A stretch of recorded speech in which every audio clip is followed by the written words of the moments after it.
What do you find fascinating about skin? I mean, you have such a different perspective. You're so intimately involved in such different discussions. We look at our skin on a daily basis, and we don't care for even our own skin as well as we should. Other nurses and doctors also don't recognize skin as a big organ that can fail. When you work in an intensive care unit, there are so many competing priorities. It can really kind of get lost in the shuffle. Skin provides so much protection to the body from infection, fluid and electrolyte balance, you name it. So if we lose the battle with skin, it's really not going to be, contributing to a positive outcome for that patient. Why do you think skin has historically been more of an afterthought? Sometimes in focusing on the truly critical things from that nature, you lose sight of how critical keeping the skin intact is. So I think that has been somewhat just underserved. I think also sometimes the providers, feel uncomfortable sometimes with the skin itself. They focus so much on, treating rather than, fully getting a full assessment of the patient. It usually goes on the back burner. It usually is the last thing that they talk about. You go through all your systems and it's like, then we get to skin, and then they don't necessarily always know exactly everything that's going on. And we are, at the bedside visualizing everything. So I think sometimes it, falls on us sometimes and, goes on the back burner when it comes to, care. In a perfect world, if you could control the healthcare environment, who is responsible for skin? Everyone. Everyone. Nurses, really. I think that nursing is the backbone of skincare.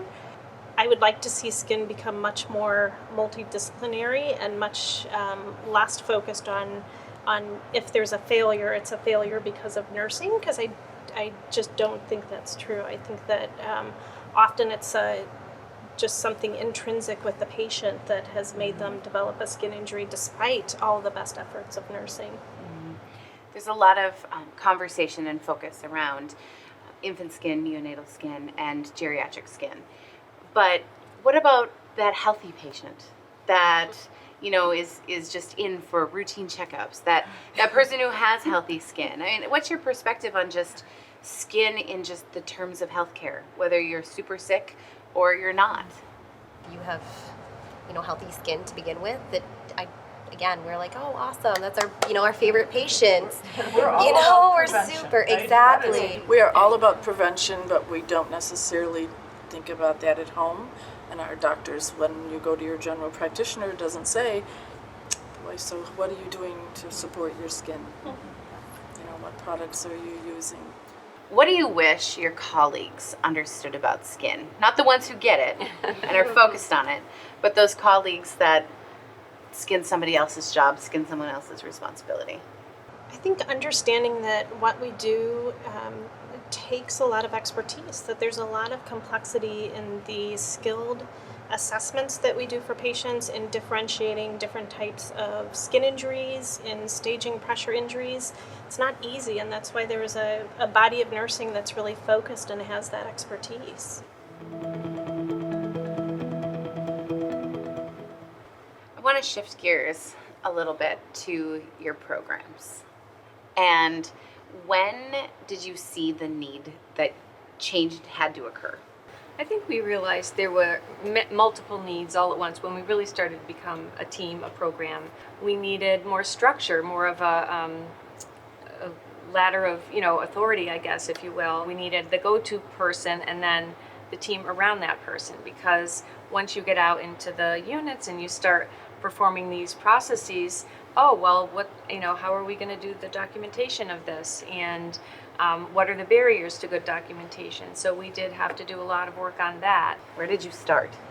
We started with both pressure injury prevention and looking at both the basics as well as were there gaps that we currently had in practice and in knowledge. One of the things that we were able to identify fairly quickly was that we have a fairly diverse population. So about 50% of our patient population has dark skin tones, which make assessment and early identification of pressure injuries and other skin injuries very difficult. So we focused on that with the nursing staff, as well as bringing in new products and really getting back to the basics of pressure injury prevention. And A lot of it was feedback from the staff nurses. They kind of told us what they felt was important and what they needed. And then we had the time to interact with the other, with our IT people and our product evaluation committee to make sure that we had the right products on our formulary and that, people were able to do their full nursing and respiratory therapy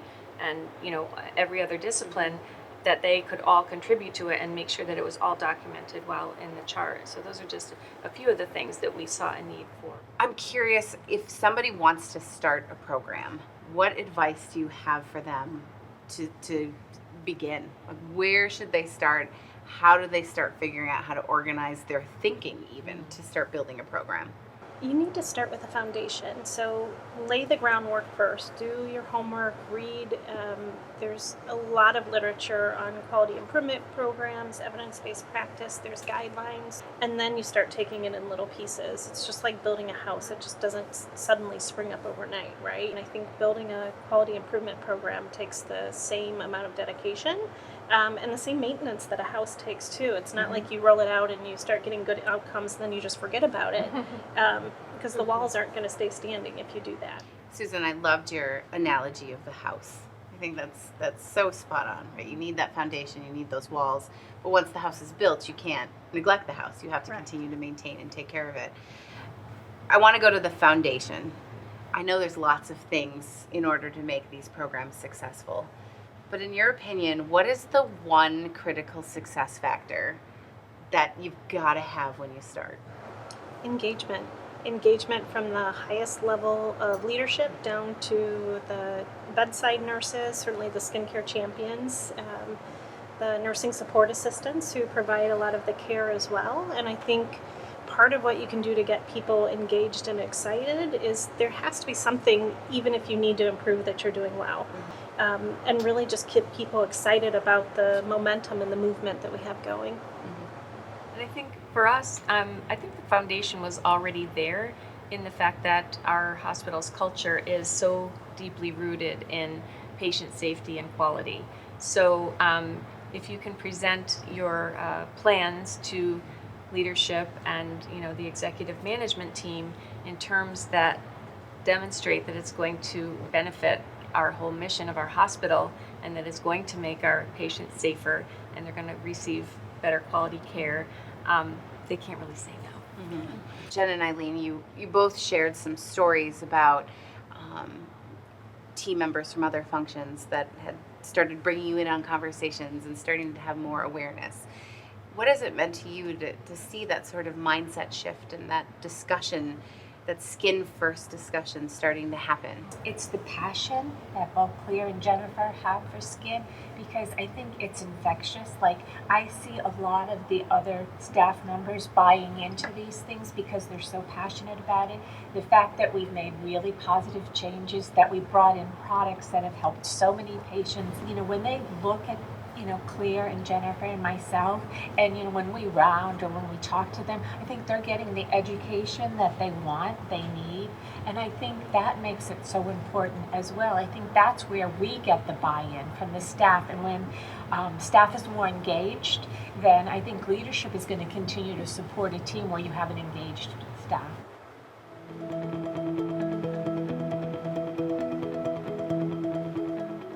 What has been, whether it's a personal milestone or something that you laid out as a metric within your program, where you said, wow, this is this is what I dreamed about seeing. It's making a real impact for patient A, or this is what we have been striving toward? Our goal, we started what we called the Countdown to Zero program, and our goal was to get to zero hospital-acquired pressure injuries. And this was at a time where we certainly had a lot of work to do to get to that goal, and it's been consistent in all of our materials and emails. We just keep focusing on that, and we met zero hospital-acquired pressure injuries last year and have managed to do it several times since then. So that's been our goal and something that we've been able to achieve, and hopefully we can get to the point where it's zero every survey.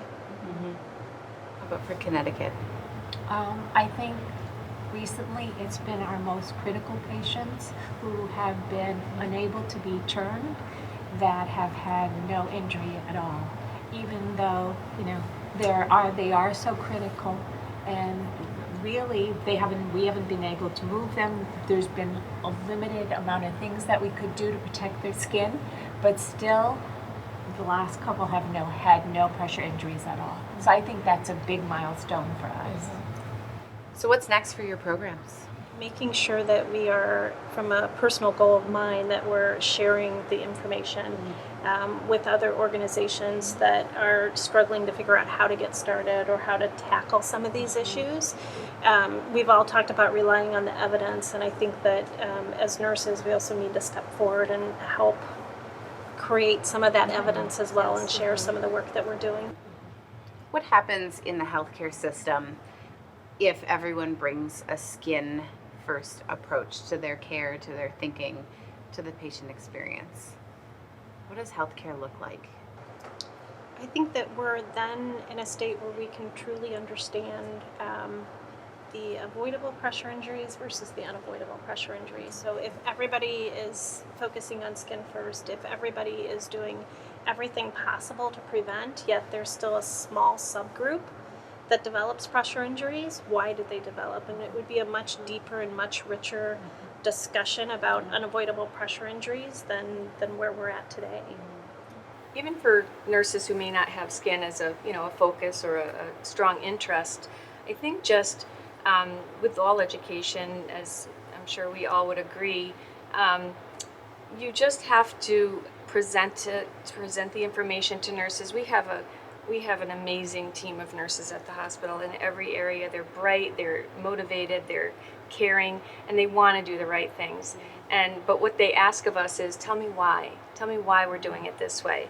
And so to be able to provide the evidence and what's in the literature, and the fact that we base all of our care on an evidence-based bundle to prevent pressure injuries, it makes all the difference in the world. You get so much more buy-in, and that's all they want. They just want to know, why am I doing it this way? Fine, I'll do it this way. To have this many nurses have the ability to be interested in skin and to help each other in a team effort is enormous. What a wonderful time. I want you to leave our viewers with one parting thought. If someone's watching and says, I'm afraid to start a program, I don't know where to start a program, what do you say to them? Reach out. There's a lot of friends. I'd love to share Watch this program and have all your administrators watch it. Start small. It's baby steps. Yeah. So, start small and just keep building, and before you know it, you'll look back behind you and you've gone a mile, and then 2 miles, and then 10 miles, and you just keep moving. I heard today that nurses are really the guardians of skin, and you all are very much an embodiment of that. Your facilities are very lucky to have you, and I really appreciate you sharing all of your thoughts with me today. Thank you so much. Thank you. A wonderful opportunity.